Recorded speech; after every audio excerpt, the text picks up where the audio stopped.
First and foremost, with our 4 weeks of growth, if I had a drink, I would just provide a toast to Jason and Allison and the rest of the people for all y'all do. Even when we didn't want to buzz, y'all still made us move, and that's real. They don't know what we deal. I'd rather write a rhyme than rob, kill, or steal. And that's just coming from the heart of a young man. Thank you for helping us provide this HAMP program.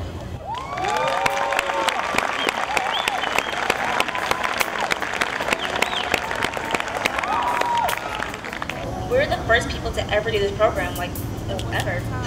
And it's just an amazing opportunity to do this. Like, not many people get to be here and get to come up here and make speeches to thank other people for changing their lives. And I'm very honored I'm able here to do this today. And I also want to thank all the participants of AMPED and all my other colleagues, and that I had a lot of fun with you people. And I might not have talked to all of you, but we're pretty much like a big family. And I love it here, and I want to thank every single one of you for giving me this opportunity to be up here. And thank you for changing our lives.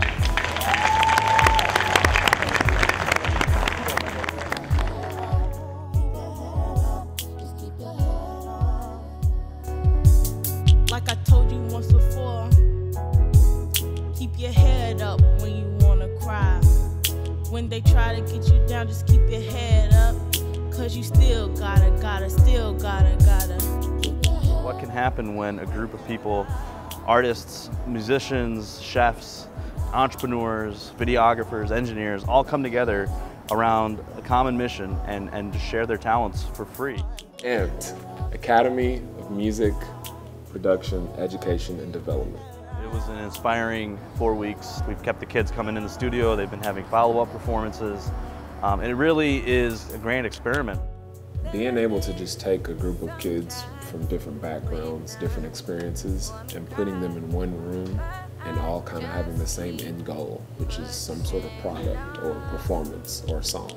It was just incredible to see that the talent that the kids had, and maybe they didn't even know that they had coming into it.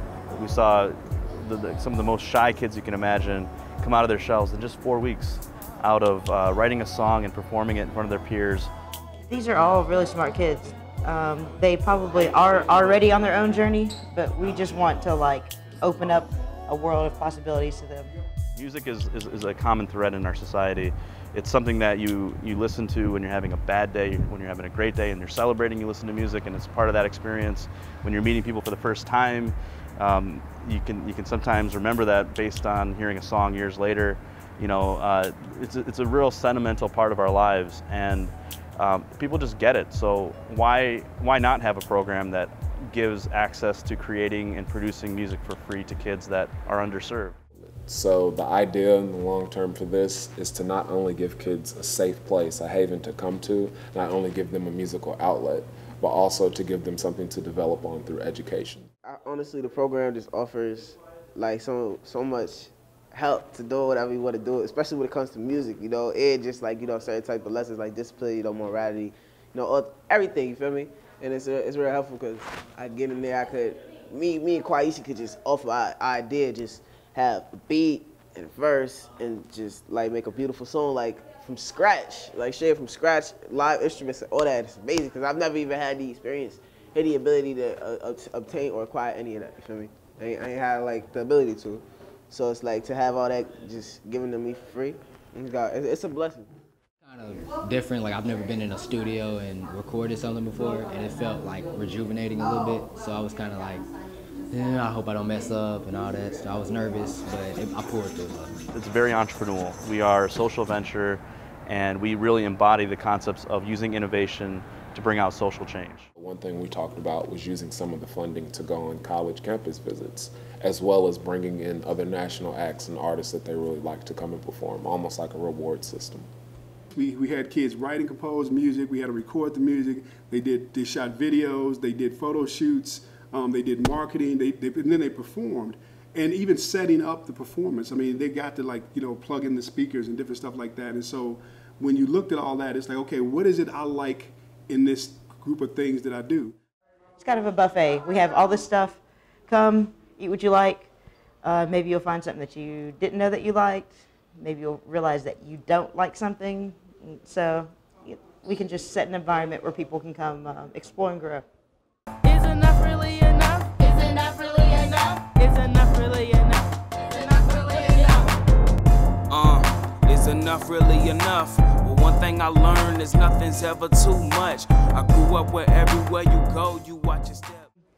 AMPED is a place for kids to come get in contact with other artists, musicians, engineers, photographers and videographers, you know, a place to find like a niche and have the support to have it grow.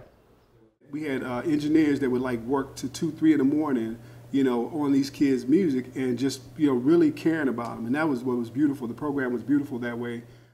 AMPED was cool because all of my teaching experience has been from the gray wig classical side. I help with a lot of percussionists around town. I teach lessons, teach percussion ensemble, help with drum lines, band. That's kind of my thing. I'm classically trained.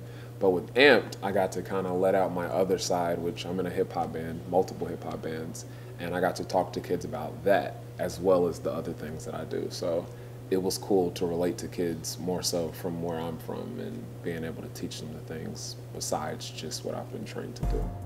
You know, there were just like moments that'll always stand out, hearing a kid sing a couple notes and have the expressions of her peers just, you know, validate that she does have talent. Moments like that was beautiful. Everything about our program is trying to figure out how can we keep this thing going without having to ask philanthropists to continue to give us money. How can we come up with revenue channels? How can we use business practices? After the show on the 12th, we had CDs for sale, we had t-shirts for sale. We are constantly doing fundraisers that take the products from the program because there's a lot of talent. These kids, they're going to continue to make music and you're going to see great things out of them in the future. So as a social venture, you know, we have a great crowdfunding page going on right now where every dollar that's given, you know, you're getting something back in return. You can really change the life of a child by just a small amount of money putting into this program, and we're asking the community to step up. I mean, there's a lot of people that could write one check and change the course of this thing overnight, but we want to get as much support from as many people as possible. So AMPED wants to be a part of the solution. We want to come in and say, okay, look, we said it, we care, here it is. This is how we prove we care. We want you to have a safe place to be. We want to give you some direction, but we need the community to get involved. We need folks to go to our crowdfunding page at ampedlouisville.org. That's AMPED Louisville.org. It really doesn't take a lot to help these kids. And we're looking at like, you know, 100 to 200 kids that we want to try to help and more if we can, but we need help. We got to have the funding. We're going to keep doing whatever we can with or without it, but we can do more with it.